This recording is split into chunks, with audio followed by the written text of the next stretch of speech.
Hello and welcome to Sleepy Stories, a cozy corner where gentle bedtime stories and peaceful moments come together to help you drift off with ease. Tonight, we invite you to settle in for another comforting narrative, one crafted to help you unwind and find a sense of calm. But first, let's take a moment to prepare both body and mind for a soothing night's rest.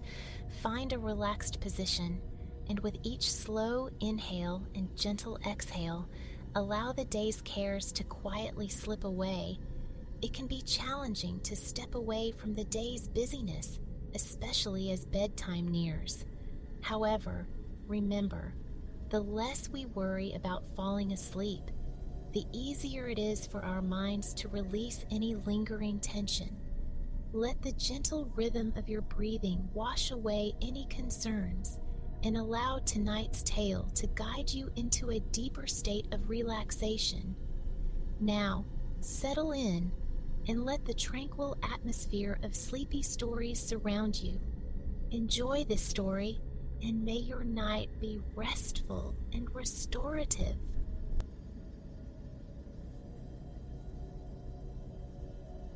Long ago, where the broad, languid serpentine river coiled through the land, stood the resplendent city of Viridia, jewel of the kingdom. Its eminence was undeniable, for within its heart resided the royal lineage, housed in a palace of breathtaking beauty. The river, a lifeblood, pulsed with commerce. Viridia's port became a nexus, dispatching and welcoming vessels laden with goods that journeyed downstream to coastal towns and realms far beyond. This confluence of trade and the river's majestic presence rendered the city opulent and vibrant.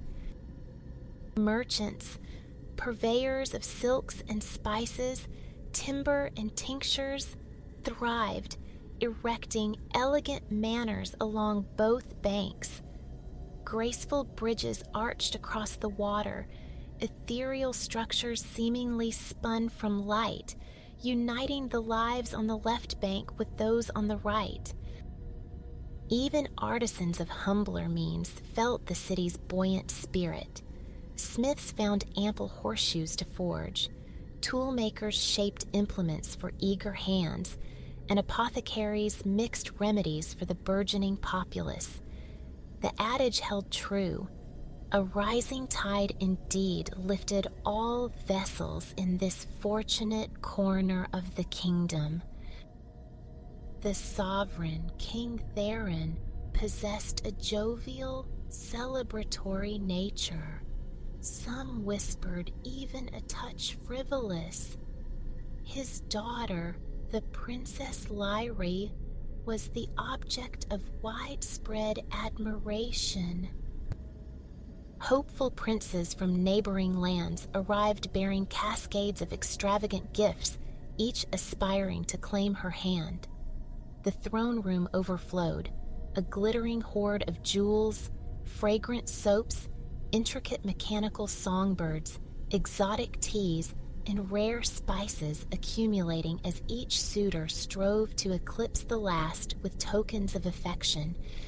Yet these aspirants faced a challenge greater than mere rivalry. Princess Lyra, beyond her luminous beauty and resolute spirit, was endowed with a keen, abundant intellect.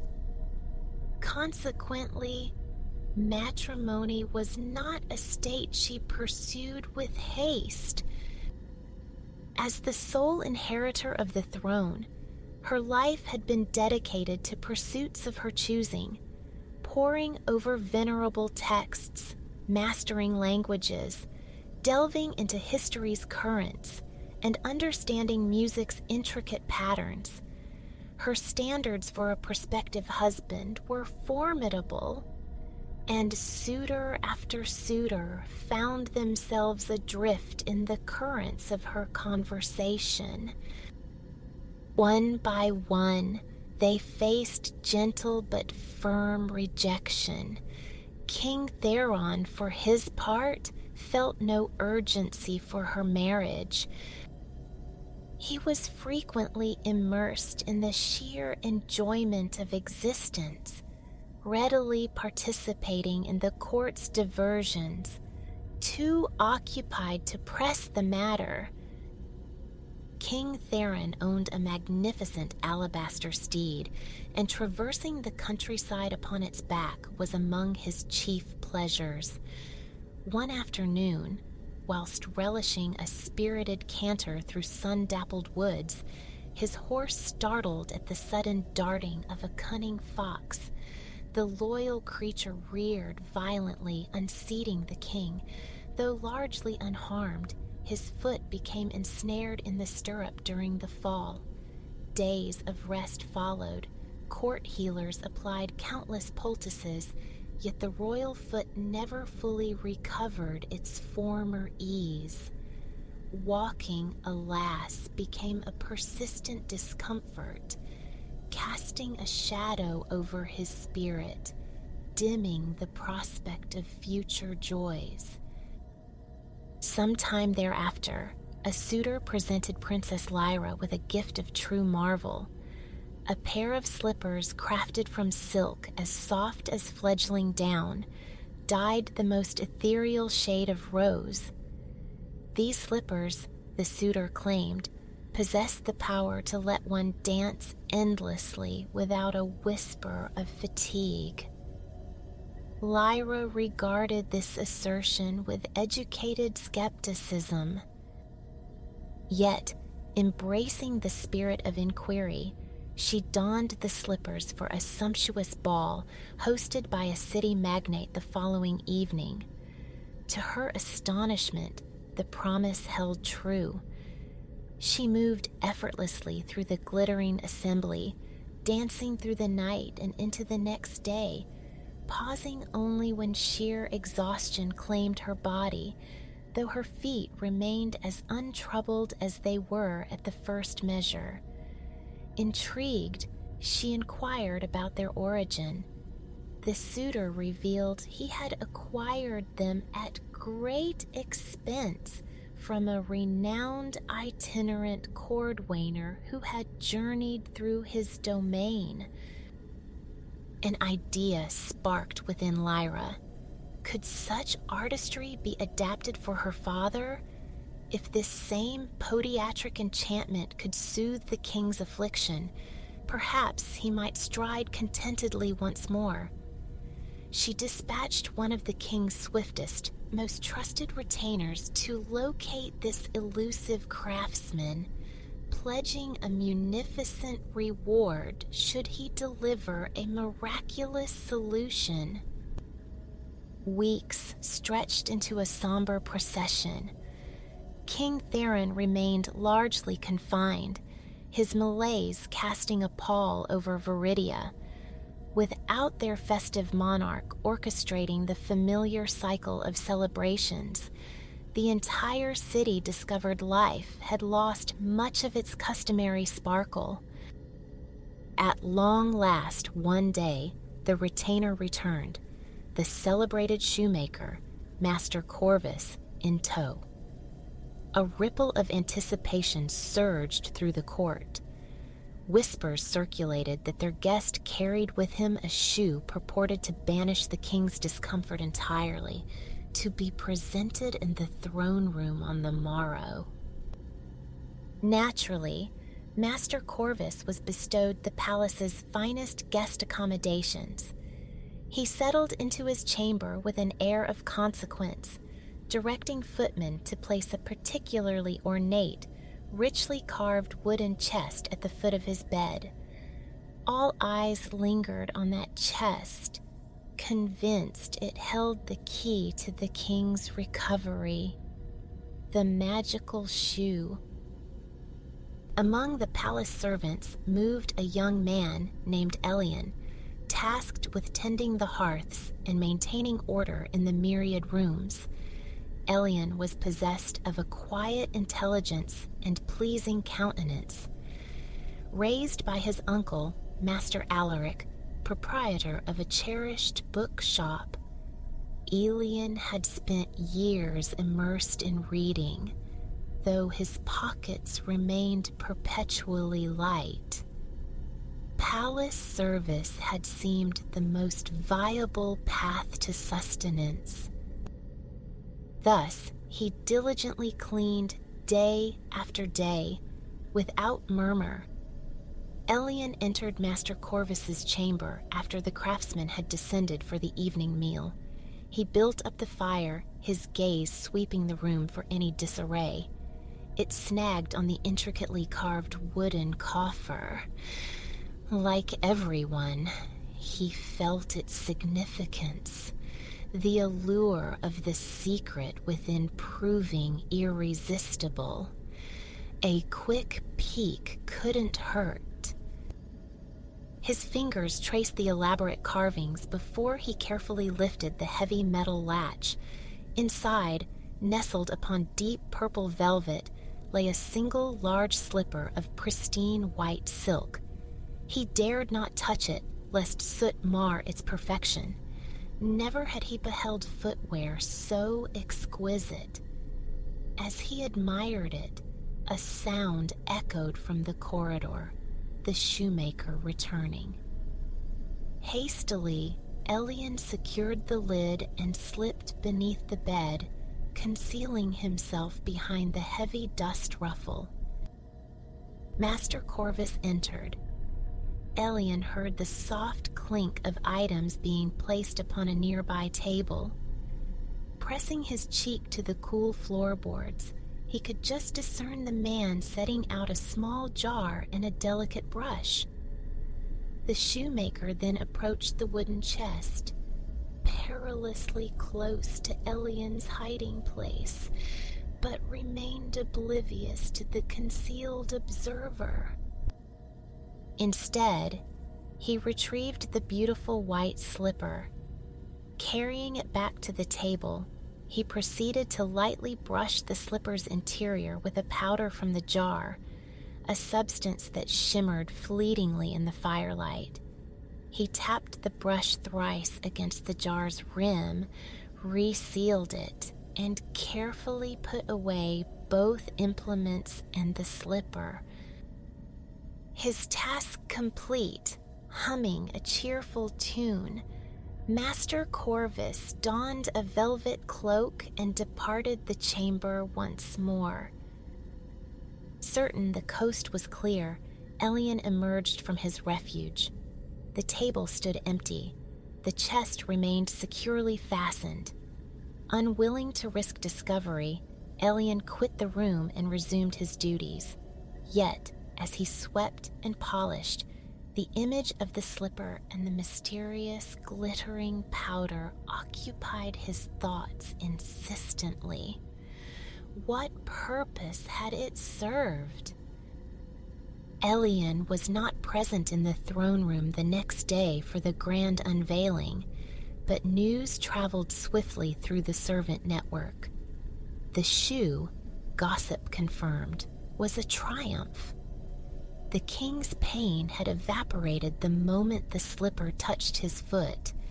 His former ebullience had returned instantly.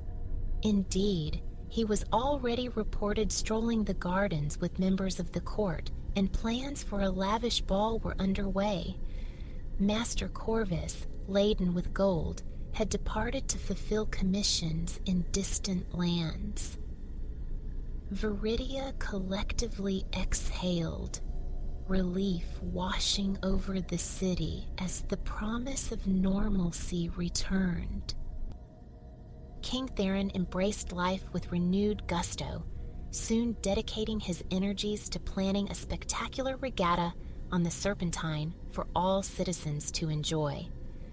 The day was declared a holiday, replete with games, races, and naturally abundant feasting. A royal barge was prepared, a floating platform for the court's enjoyment of the boat races, spacious enough even for dancing. Speculation buzzed about who would earn the coveted privilege of joining the royal party afloat. The holiday dawned under a canopy of brilliant sunshine. The Serpentine teemed with small boats adorned with vibrant pennants, its clear waters sparkling as if strewn with liquid gems. Music drifted through the air, mingling with the tantalizing aromas of festive fare. Aboard the barge, the king and his court reveled, lost in dance, food, and laughter throughout the day. Then the unexpected occurred. Leaning over the barge's railing to converse with someone in a passing boat, King Theron lost his footing, teetering precariously close to the water's edge. Swift hands steadied him, averting disaster, but in the brief commotion, his cherished white slipper slipped from his foot.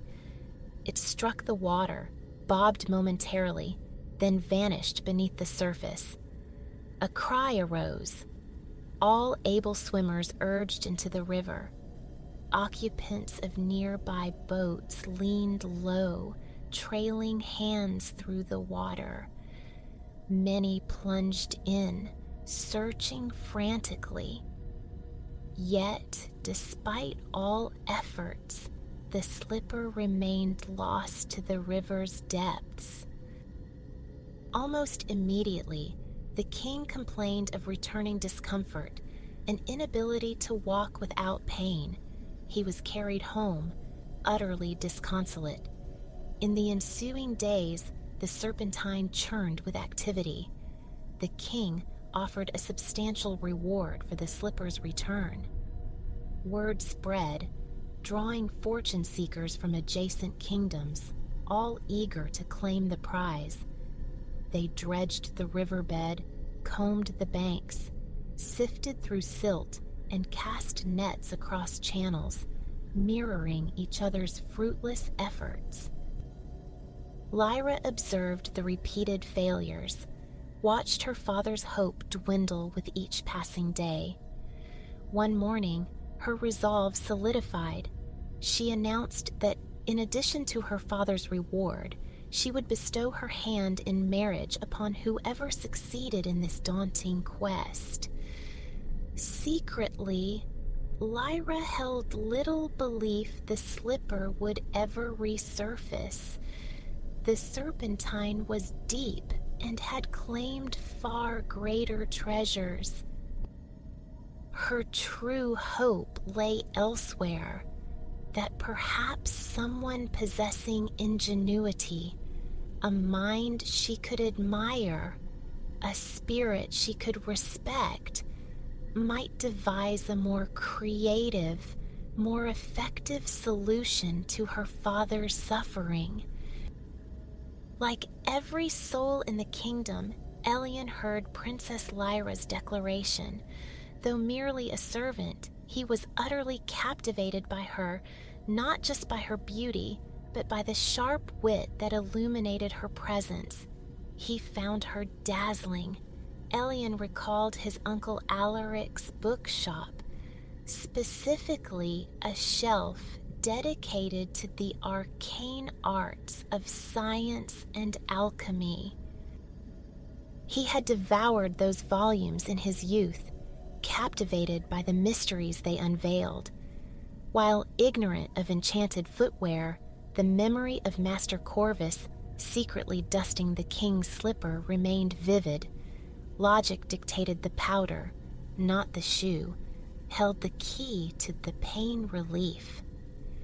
Ellion resolved to seek the source of the powdered remedy, rather than squander time chasing a phantom slipper. His pursuit became tireless.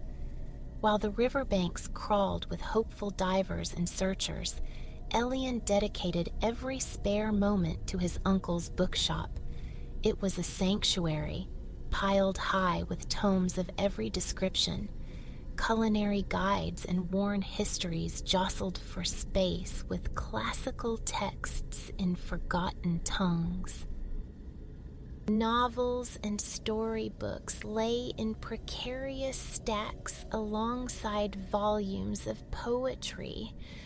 Here and there, a cozy, threadbare armchair nestled in a quiet corner invited hours of immersive reading. Elian haunted these nooks and crannies. When duties called him away, he borrowed books on alchemy and herbalism, carrying them back to the palace to study in stolen moments. One day, buried within a dusty treatise on plant lore, he found it. Mention of a flower growing in a specific locale on the plains of a neighboring realm. Its pollen, renowned for alleviating pain, required harvesting by moonlight and resisted dilution or dissolution. It must be used in its pure, powdered state. Consulting maps unearthed in the shop, Elian calculated the journey would demand roughly a week's travel on horseback. A horse, however, was a luxury neither he nor his uncle possessed. Any acquaintance fortunate enough to own such an animal could scarcely spare it for weeks on end. Reaching this miraculous plant represented his sole chance to resolve the king's plight, and perhaps, impossibly, win Lyra's hand. Risking everything, he determined to approach the king directly at the next public audience. Later that week, he joined the queue of citizens awaiting their turn outside the royal chambers. These audiences were notoriously lengthy, taxing affairs, and the king's patience often frayed as the day wore on. Unfortunately for Elian, he stood near the very end of the line. After many hours, with only a scant few petitioners remaining, Elian finally stood before King Theron, who gestured impatiently for him to speak. "Your Highness," Elian began, his voice steady despite his pounding heart, "I believe I may have discovered a means to cure your affliction, but I shall require the loan of a horse." A collective gasp arose from the assembled courtiers. The sheer audacity, a servant boy requesting a royal steed, proposing a cure where experts had failed, was preposterous. Sensing his window closing, Elian pressed on. "There is a flower," he explained, "that grows in a particular place. I know its location, but reaching it on foot would take a month. If your Highness could but lend me a horse, I could return within 2 weeks and relieve your pain." Murmurs rippled through the nobles, punctuated by stifled laughter. The king shifted upon his throne. Elian braced for dismissal, but the king's response defied expectation. To the astonishment of all, Theron declared, "Give this boy a horse and dispatch him. If he can achieve what all of you could not, the wager is worthwhile." Then, with a theatrical flourish, he waved Elian away and dismissed the remaining audience. Princess Lyra, seated nearby throughout this extraordinary exchange, felt a flicker of intrigue. This young man's willingness to pursue a novel path commanded her immediate respect. She valued cleverness, and his courage in presenting such a bold plea was undeniably admirable. Though wary of false hope, the princess found herself secretly wishing Elian might indeed conjure a miracle. Meanwhile, Elian hastened his preparations. News of his audience spread like wildfire through the palace. Soon, every servant whispered his name. A sense of collective support rallied around him. The palace cook packed generous provisions. The grooms selected one of the finer horses. All eyes were now fixed on Elian. He departed the following day, equipped with food, water, the herbalist's tome, and a map from his uncle. Master Alaric held immense faith in his nephew, trusting Elian's diligence and bravery would guide him to the cure. Soon, Elian journeyed beyond the familiar city limits, farther than he had ever ventured. He crossed the serene river, navigated dense woodlands, and traversed a windswept mountain pass, emerging onto the vast grassy plains beyond. He rode relentlessly, pausing only for essential rest. When endless expanses of waving wildflowers finally unfurled before him, he knew his destination was near. Retrieving the precious herbalist book, he allowed his horse to graze while he began meticulously circling the area, comparing the flora to the illustration clutched in his hand. The search consumed the better part of the day. As sunset painted the sky, he stumbled upon a large cluster of white blossoms perfectly matching the book's description. His treasure was found. Taking sustenance from his pack, he settled in the tall grass, eating contentedly as twilight deepened, awaiting nightfall. According to the text, darkness would coax the flowers open, revealing their potent gift. He drifted into slumber beneath a sky ablaze with the embers of sunset. The hoot of an owl roused him some time later. He sat up in the cool, enveloping darkness, rubbing sleep from his eyes. There, starkly visible in the ethereal moonlight, stretched a sea of open blooms. Taking his jar, following the book's precise instructions, he lightly tapped each open flower, gently coaxing the shimmering pollen into the container. Patiently, methodically, he moved from cluster to cluster until the jar was completely full. He secured the lid tightly and stowed the jar safely in his saddlebag. As dawn broke, Elian was already urging his horse homeward. Yet, a persistent question shadowed his thoughts. What if the powder failed? Everything hinged on his faith in this botanical remedy. Back through the gusty mountain pass he rode, retracing his path through the deep forest. Within a week, the familiar spires of Viridia rose on the horizon. He crossed the soaring bridge, heart pounding with a mixture of exhilaration and apprehension. Excitement rippled through the stable yard upon his return. Servants crowded around, eager for news. Had he succeeded? What wonders had he seen? Would the cure truly work? Elian responded courteously, but deferred their questions, withdrawing the precious jar and tucking it carefully into his coat pocket. As the servants dispersed, he bowed to one of the lady's maids, humbly requesting a favor. "Might I possibly borrow a soft brush?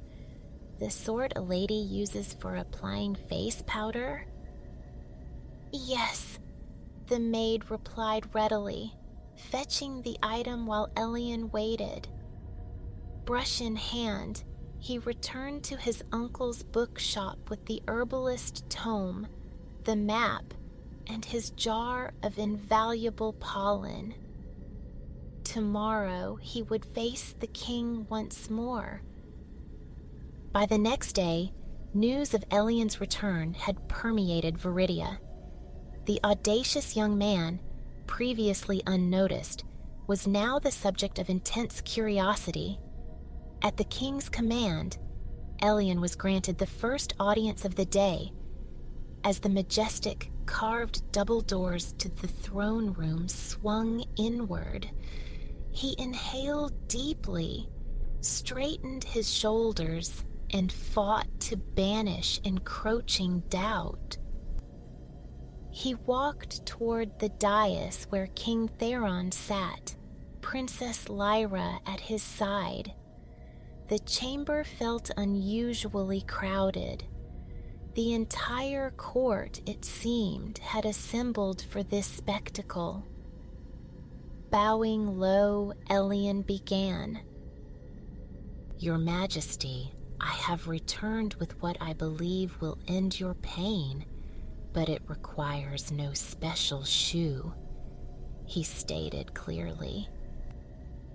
The king regarded him with skepticism.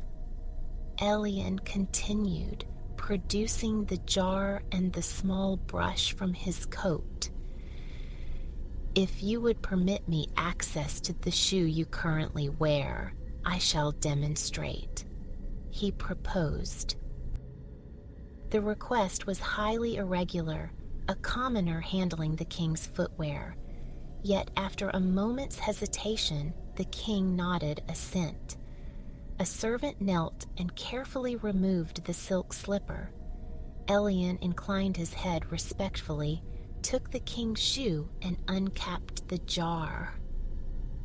Using the borrowed brush, he delicately dusted the slipper's interior with the moon-harvested pollen, mirroring the actions he'd witnessed Master Corvus perform weeks earlier. The application complete, the moment of reckoning arrived. Elian returned the shoe to the waiting servant, who gently eased it back onto the king's foot. Elian risked a glance at Lyra. Her eyes were wide, her breath held captive. The king stood. He flexed his ankle. He took a step, then another, lighter one. A broad smile illuminated his face. He began to hop, then to dance, waving his hands gleefully above his head. The room erupted in a cacophony of astonished chatter from 100 nobles witnessing the most extraordinary event in recent memory. But for Elian, only Lyra's reaction mattered. Shyly, he met her gaze directly. To his profound relief, she returned his look with a radiant smile. Though all attention remained fixed on the jubilant king, these two knew in that instant their own story had just begun. And so, King Theron regained his former self. Realizing the slipper held no inherent magic, he commissioned an entire wardrobe of them in various hues, each ready to receive its dusting of potent pollen.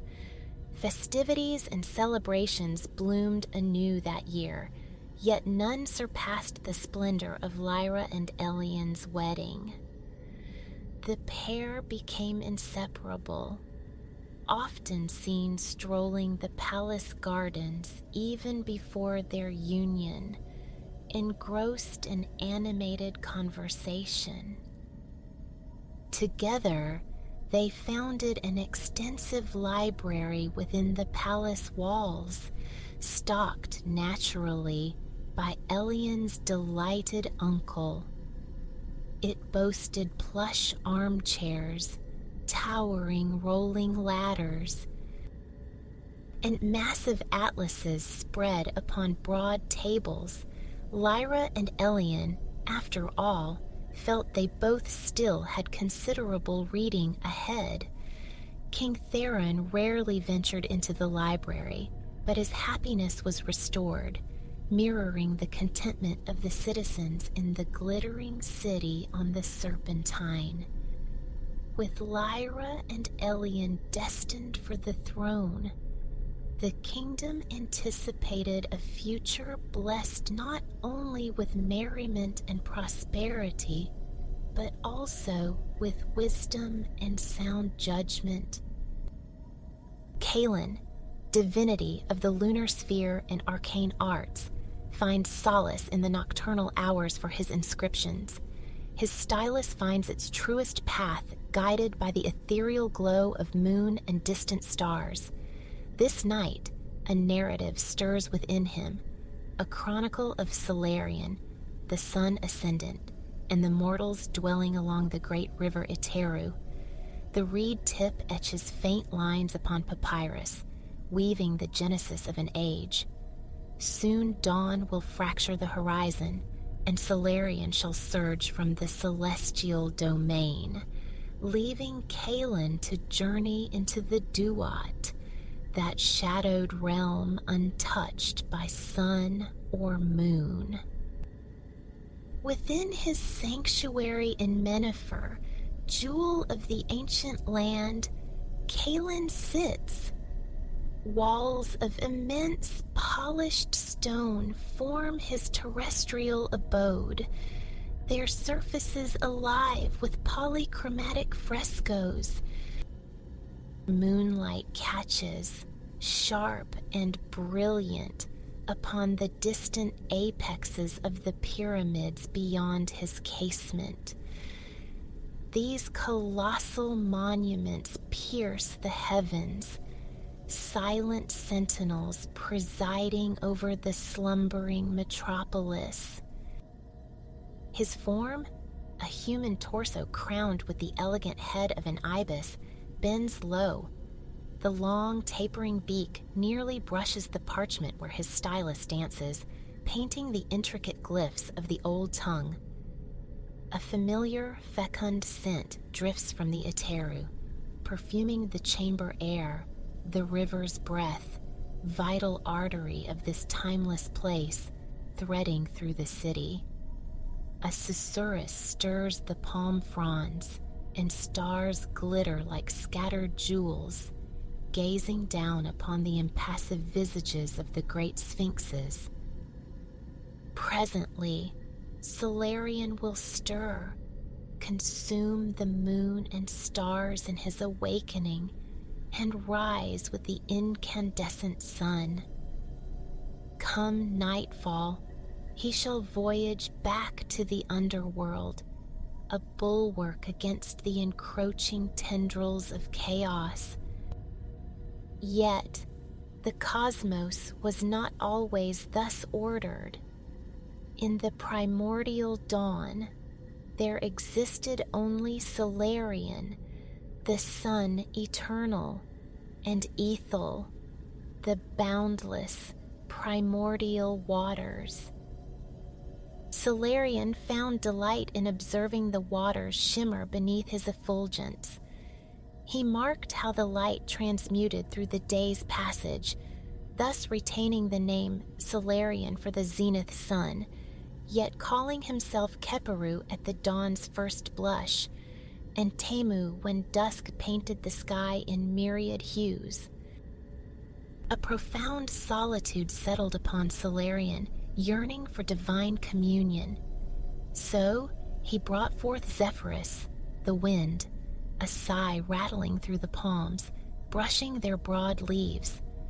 Then came the rains, quenching the desert's parched throat with blessed moisture. From his own utterance sprang Kaelin, god of the moon and stars, of hidden lore, inscription, and the meticulous count of days. With earth, rain, and wind established, life inevitably burgeoned. Exquisite flora unfurled across the land. Insects hummed, fauna proliferated throughout the fertile realm. Thinkers, artisans, weavers of tales, and master builders claimed this ground as their own. Solarian's solitude dissolved. He walked among the people, the verdant growth, the creatures, his falcon visage held high above the mortals who offered him reverence and awe. Solarian nurtured the crops, bestowed upon artists and scribes the light necessary for their enduring creations. Solarian held dominion over the earthly plane, while his brother, the god Malachor, governed all that lay beneath. The Duat, realm of gods and departed heroes, was a place of stark beauty intertwined with primordial chaos. The mortal world, bathed in sunlight, remained a bastion of order. Ages flowed like the Iteru itself. Solarian designated a pharaoh, a mortal regent to uphold statute and harmony among the people, while Malachor confined himself to his subterranean kingdom. But unease eventually stirred within Malachor. A longing grew to witness the world of ephemeral life. As days bled into weeks, the underworld's inherent chaos began subtly to infiltrate the terrestrial sphere above. Consequently, the men and women of the land ceased their veneration of Solarian, his temples standing quiet. Yet Solarian remained resolute. He perceived the path to restoring equilibrium. Turning to Kaelin, he declared, "You have ever been my aid in preserving cosmic harmony. You charted the calendar and orchestrated the seasons. Now a new duty awaits. You must maintain vigil over Earth throughout the night." Solarian elucidated his plan. He would descend into the Duat each night, ensuring Malachor remained confined.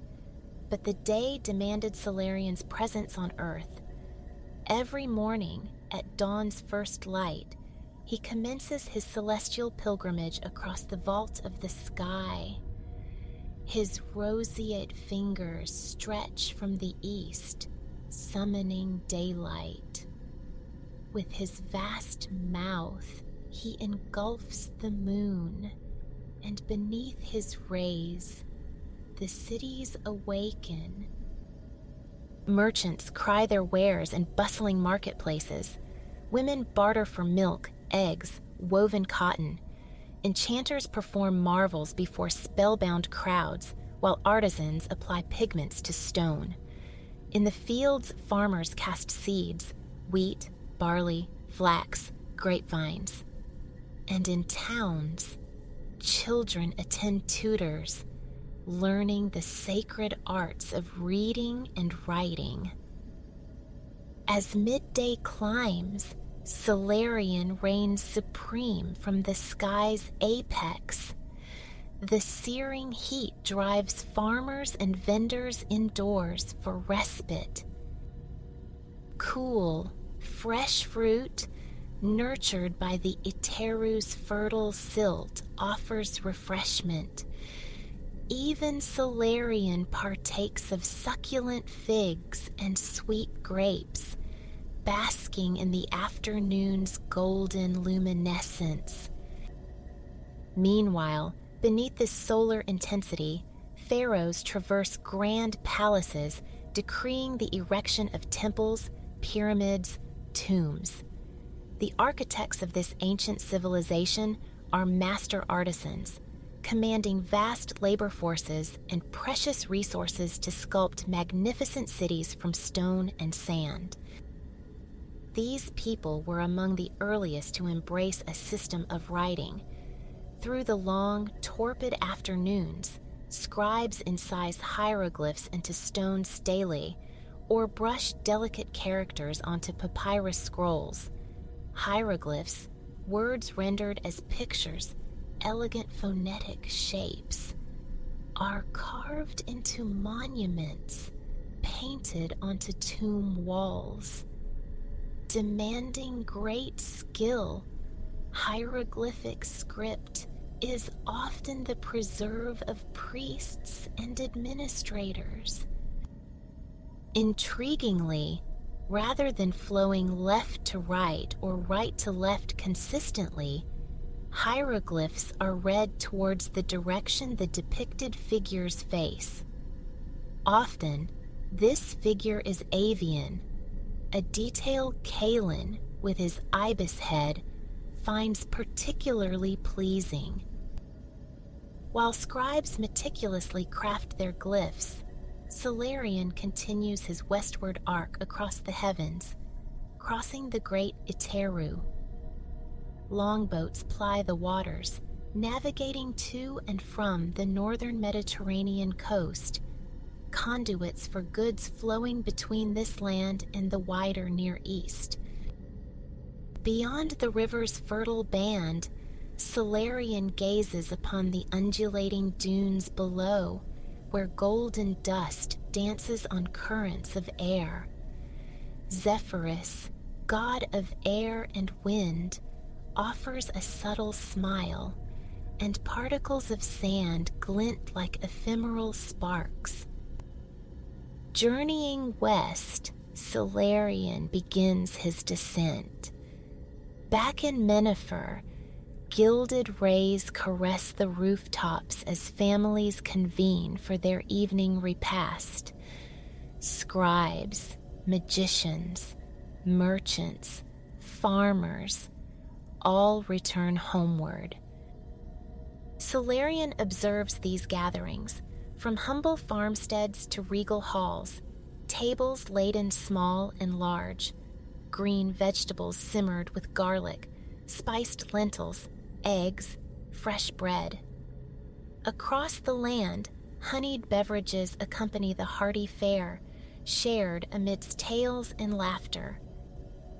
Solarian begins to stain the sky canvas with strokes of pink, violet, crimson. The hour nears for his descent into the Duat, while mortals sleep and dream, restoring themselves for the day ahead. He sinks towards the horizon to meet Viridia, guardian of cosmic balance. She is Kalin's consort, the embodiment of truth and justice. Alongside her husband, Viridia regulates the stars and seasons, wielding truth as a plumb line to maintain universal equilibrium. By day, Viridia stands sentinel beside Solarian's celestial bark, moored at the boundary of the mortal realm. At twilight, she witnesses his departure into the underworld's depths. Now, stars pierce the darkening canopy.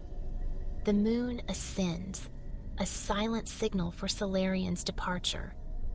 He steps into his vessel and then, with a knowing glance and wave to Viridia, paddles down into the realm below.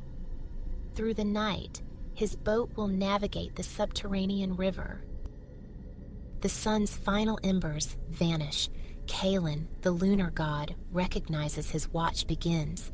His stylus whispers across the papyrus, marking hours, days, months, seasons. Simultaneously, the vibrant streets of Egypt's great cities fall silent. Stars blaze fiercely in the obsidian sky, the full moon casting a silvery luminescence as parents soothe their children into slumber. By this same moonlight, Kalin labors over his treatises on alchemy and astronomy, inscribing arcane secrets for curious minds generations hence. Mortals lounge within their homes, sharing companionship and stories before sleep claims them. But Kalin remains vigilant, guardian of order, weaver of narratives. These are the chronicles recounted by firelight and starlight, tales of the divine pantheon and the people who honored them. They speak of architects raising towering pyramid complexes and scholars delving into ancient forms of magic. Some, like the Hellenes centuries later, would whisper that Calin authored the legendary Emerald Tablets, an ancient text reputed as the cornerstone of alchemy, the art of transmutation, and the creation of potent elixirs.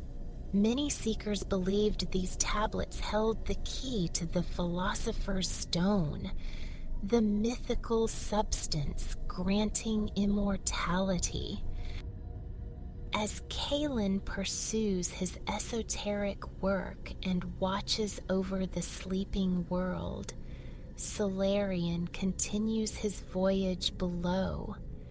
His bark glides upon the underworld river, mirroring the gentle drift upon the Iteru above.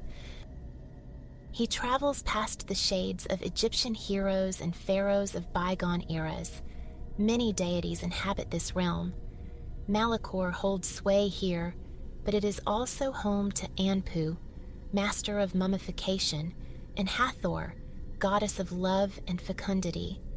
They dwell amidst vast fields and wondrous caverns where trees of turquoise hue line the paths. Calin and Viridia also claim this place as home, ascending only when the moon and stars hold dominion above. In the world overhead, mortals sink deeper into repose, sleeping soundly, secure in the knowledge that Solarian maintains order below, while Calin and Viridia stand sentinel above. Calin understands that when the sun begins its ascent, he will exchange places with Solarian. As Solarian erupts from the Duat, bearing the sun's fire, Calin will return below. This cosmic exchange repeats every 24 hours. But for now, Calin savors the tranquil night. His gaze sweeps across the grand city of Minifer, ancient heart of this enduring land.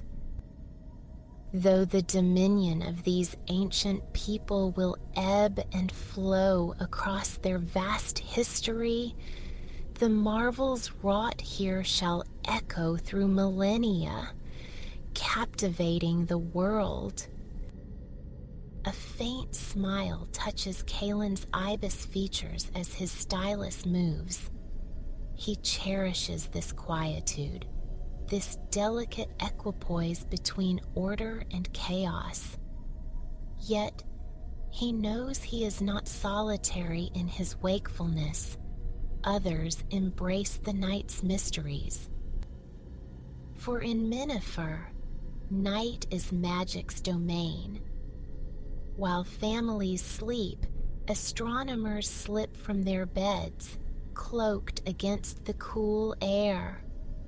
They scrutinize the heavens, discerning patterns where others see only scattered points of light. They christen constellations after beloved gods and resonant myths.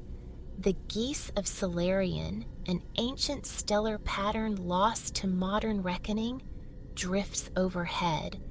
But tonight, two prominent constellations command the sky, known in later ages as the Plough and Orion. These celestial observers perform a vital function. Through generations, they learn to read the stars, predicting the Iteru's inundation, enabling farmers to structure their agricultural cycle. This stellar divination aids in scheduling annual festivals and, some believe, in glimpsing fate's threads. Observing the risings of sun and moon, charting stellar positions serves a practical purpose too, dividing time into days, months, years. Perhaps for this reason, Kalen, god of the moon, is credited with devising the 365-day calendar. Astronomers employ an instrument called a merket to survey the night sky, enabling them to mark the nocturnal hours by the stars. The merket tracks the decans, 36 star groups forming a celestial clock. The Book of Nut, an ancient astronomical text, details how these stars map the passage of days, months, and hours. As the quiet hours elapse, the astronomers reluctantly stow their instruments and return to their slumber. For soon, Solarian will herald the dawn. Kalen, sensing the imminent transition, concludes his night's inscription and departs his temple. Walking beside the Eteru, he pictures Solarian navigating the river in the world below. Soon, Kalen will tread those same paths amidst caverns, lakes of fire, and turquoise trees. Yet he relishes these nights in the mortal realm, the vast open spaces shimmering under the magnificent moon. He marvels at the city built by human hands, smooth, colossal stones ascending into pyramids, intricate details of past pharaohs etched into enduring rock. The Eteru murmurs, gurgling over stones and silt, a gentle lullaby for the sleeping populace, punctuated by the soft calls of night birds. Kalen's beak gleams in the starlight as he walks, absorbing the splendor of his terrestrial home.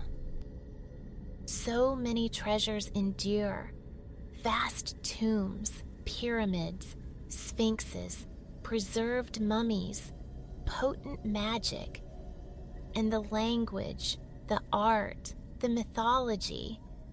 This civilization will eventually fade, yet its culture resonates across eternity. Finally, the last deacon of the night concludes, its passage marked by the first faint rays of dawn. Solarian ascends slowly from the world below. It is time for Kalen to descend into the land of the gods for the day, to walk beside the subterranean river instead of the Eteru. Thus, the days and nights unfold. Solarian circles the sky above, descending below at dusk. Kalen rises with the evening, keeping the stars and moon radiant until dawn, recording the stories of mortals as they dream. Solarian awakens the people with dawn's light. Soon they will stir, ready to engage with their day, exploring the wonders of this magical land they are fortunate to call home. And then Solarian will complete his circuit once more, painting the sky in a valedictory mural of pink and purple and red, signaling the return to sleep. Let the chronicles of Kalen and Solarian, the whispers of the wind, the river's current, the starlight, and the moon's soft glow linger.